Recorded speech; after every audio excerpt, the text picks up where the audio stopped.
Hello guys, I wanted to create a small video about how to use test-driven development to fix bugs in your code. And this is based on an actual example that I had at work, which I thought would be a good use case for showing test-driven development, the benefits of it, and how to actually implement it. So in front of me, I have a small replicate of the system that we have at work. And overall, how this part of the system works is it takes in some, and here I have a small written out what it does, is it receives order suggestions from an external system for a product, and then you can accept or change the suggestion, and then you send the order back to an external system. And the orders basically contain a product. And the product looks like this. It contains a quantity. It contains a suggested quantity, which is what the external system suggests that you should order. It contains the current stock that you have available in your current shop. And it contains the total available quantity that you can order from, let's say, an external warehouse that you have. In addition to this product, we have this order suggestion view model, which is where the business logic resides. And I only focused on two functions here. And these two are the minimum quantity and the maximum quantity. And those two decide what the minimum quantity you can order for a specific product and what the maximum quantity you can order for a specific product. So for the maximum quantity, it's quite simple. You cannot order more than the total available quantity that you have of that product in another warehouse. For the minimum quantity, it's a bit different. So it first looks at whether or not you actually have a suggested quantity and that your current stock, and that you don't have any current stock. So if you have a suggested quantity and you don't have any current stock, then the minimum quantity you have to order is the suggested quantity. If you don't have a suggested quantity, then you're allowed to set the minimum quantity to 0. And the same with if you have current stock, then you're allowed to set the minimum quantity to 0.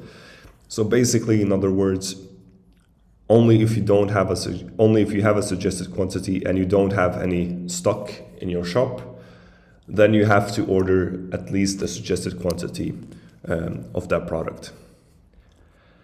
And one additional note that is in the system is that an order has an expiration, meaning you get a time limit that the external system tells you you can order this order until, let's say, 10 o'clock tomorrow. And if you do it after that, then the order, of course, won't come through. And this is all well, and it works. But after a while, we had a small bug report where one of our customers said that they were able to change up the quantity, the minimum and the maximum, or change up the quantity in general for a product after the order had been overdue or had expired, which isn't really that much of a problem, but it is at least a UI problem and can at least lead to some confusion. And you can see here that we have this overdue variable, which we can use to actually check whether or not something is overdue and then return the appropriate quantity. So in order to fix this bug, there are a few ways we can do it. The simplest way to do it would be to just say, if overdue, then return the product.quantity. And the same for the maximum quantity, meaning that both the minimum and the maximum quantity becomes the quantity that is already selected, then you cannot increase or decrease the quantity. So this allows any change of the product order after it's overdue. But already now, these two small functions become a bit difficult to reason about what is going on here. If we don't have these comments, it might be a bit difficult to actually get a glimpse of everything that is going on. And additionally, if you were to introduce additional behavior in this, you might actually break some of your current behavior without knowing it. You might accidentally break it. And then you would have to manually go through everything again after doing the change and see whether or not your previous assumptions about the system in fact still hold water. Therefore, I think there is a better way of doing this, and this is by test-driven development. And how we go about solving things like this with test-driven development is to first create tests to verify that the current behavior of the system works as it should. Then you create a failing test for the bug, and then you implement the bug fix and actually fix this bug. So let's get straight into it then. I'm going to go over to the tests here. And these are some tests that were present, but I'm going to just remove all of them. And what I'm also going to do is I'm going to copy over the actual comments here, because these comments describe the behavior of these two functions or methods. So I'm going to use them as a basis for creation of my tests. So the first test could be this up here, which says if the suggested quantity is bigger than 0 and the current stock is less than or equal to 0, then the minimum quantity has to be the suggested quantity. And I'm going to create a test min quantity is suggested quantity. Now what we have to do is initialize the view model, which is called order suggestion view model. Here we're going to extract the min quantity from the view model dot min quantity. We have to initiate a product, and the product has to have a few parameters. So in this in this case, the quantity can be 0. The suggested quantity should be greater than 0 if you see up here. So I'm going to put it to 10. And the current stock has to be less than or equal to 0. So I'm going to put it to 0. And the total available quantity can be whatever. So I'm going to put it to 30. We pass along the product. And now we're going to do an assertion.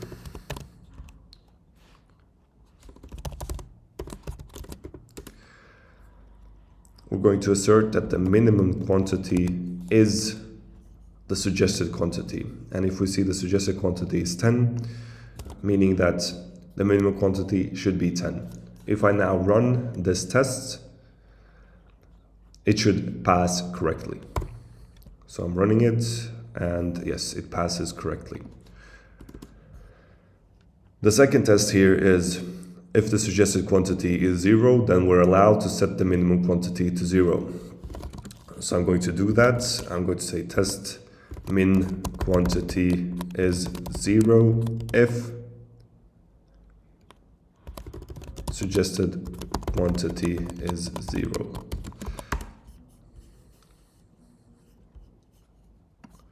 I'm going to copy this over here. And the suggested quantity should be 0, the current stock can be whatever, and the total available quantity can be whatever as well. And in this case, the suggested quantity is allowed to be, or the minimum quantity is allowed to be 0. So if I run the tests, I see that it passes as it should. The third test is if the current stock is bigger than 0, then we're allowed to set the minimum quantity to 0 as well. So I'm going to just copy this test here, and I'm going to say min quantity is 0 if current stock present.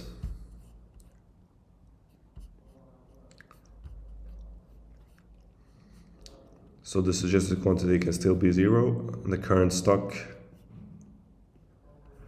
Sorry, so I should have actually put this up here to 10 to just verify that it works when I put it to 10 as well. So if I just run the test again, it passes. And here, if I put the suggested quantity or current stock to 10 and the suggested quantity to 0, and I run the test, I see that all of the tests actually pass, which means that this test also is valid.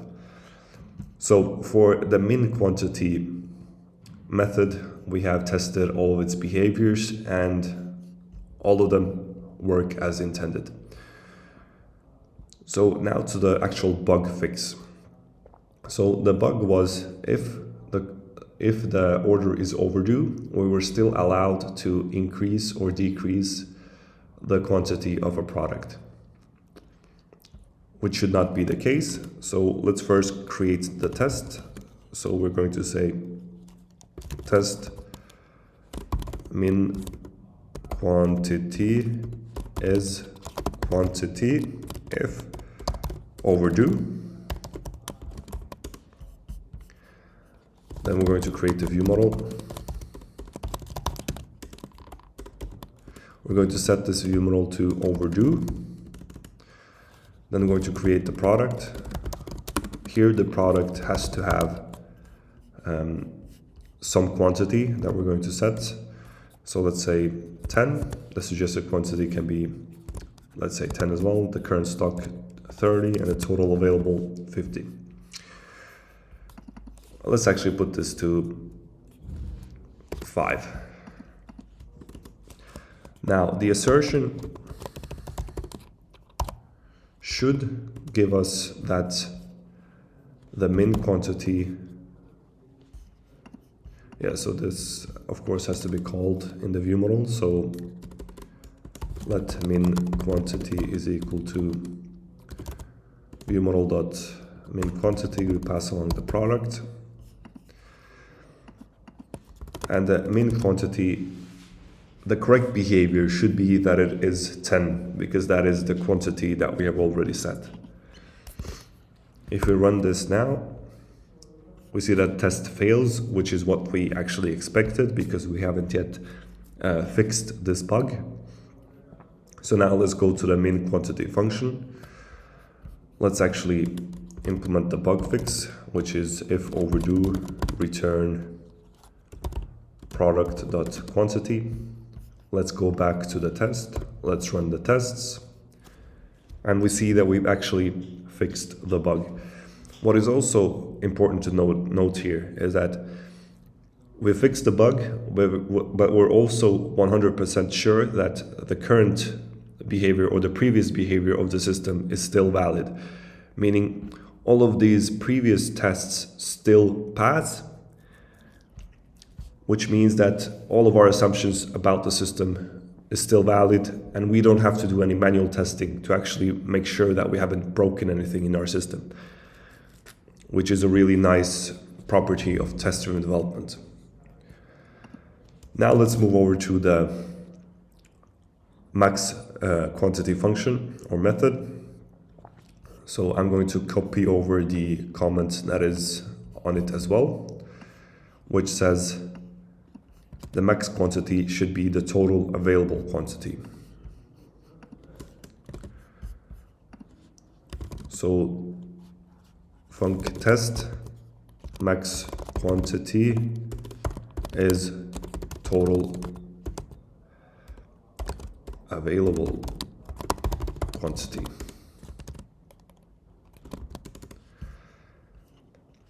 So let's create a view model.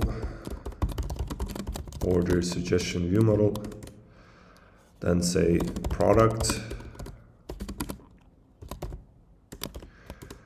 The quantity can be whatever, the suggested quantity can be whatever, current stock 10 and the total available, let's say 40.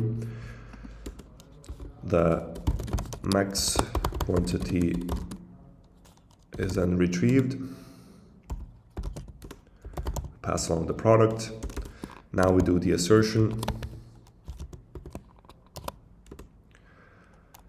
and the max quantity should in our case be the total available quantity, which is 40. If we now run the tests, we see that it passes as it should. For the max quantity, we also have to do the bug fix. So what we're going to do is, if the max quantity,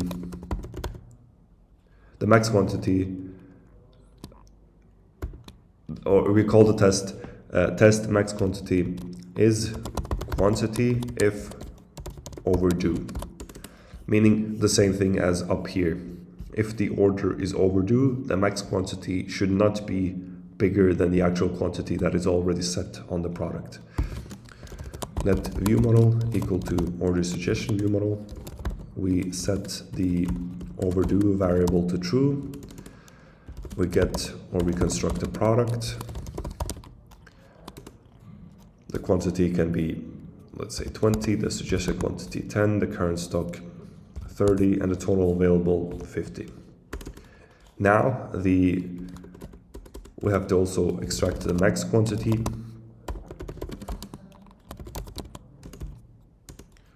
Pass along the product. We do an assertion.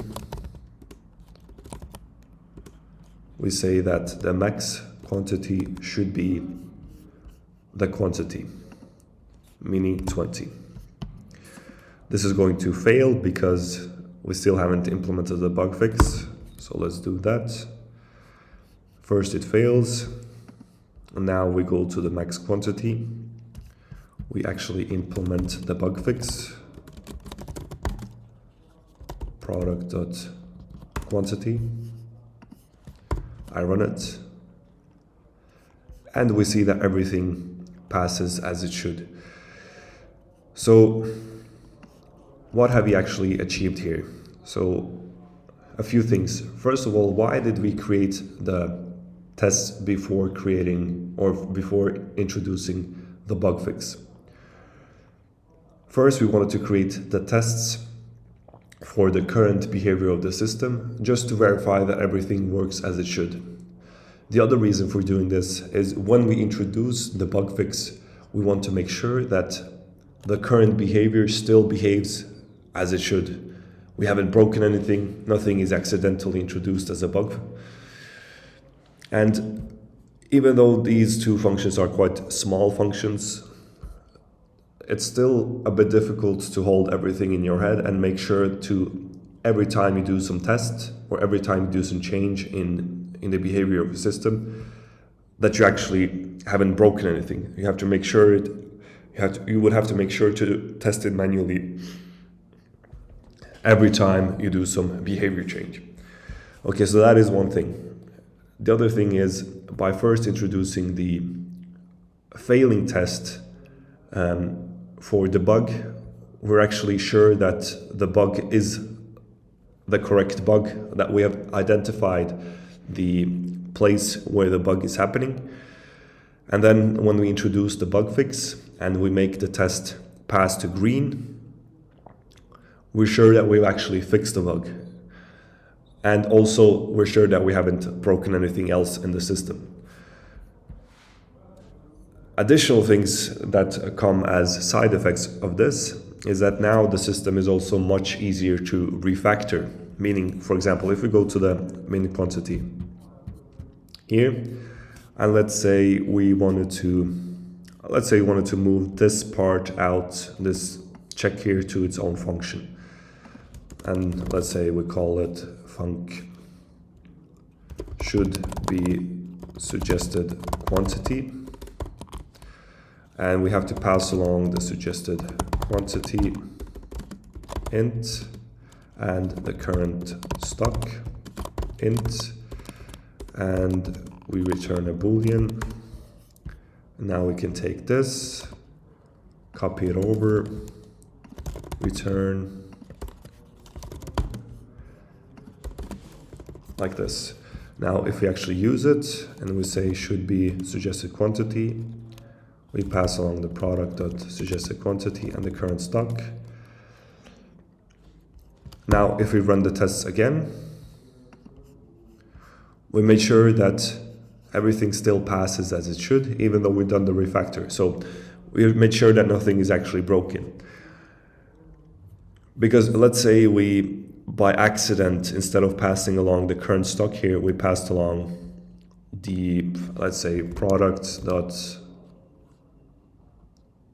or let's say here we didn't say product dot current stock, but we, by mistake now, refactored it to total available quantity. Now let's run the tests. We see that the test up here fails, which means that we've broken something. So retrieve, or retreat, run the tests again. And now we're in a passing state again. So any refactor now of this is safe. And you know that if you break something, you will get red tests, meaning that the behavior is broken. And you can go back to the last place where you actually had the green tests. Yeah, so that is basically it. Thank you for watching, and until next time.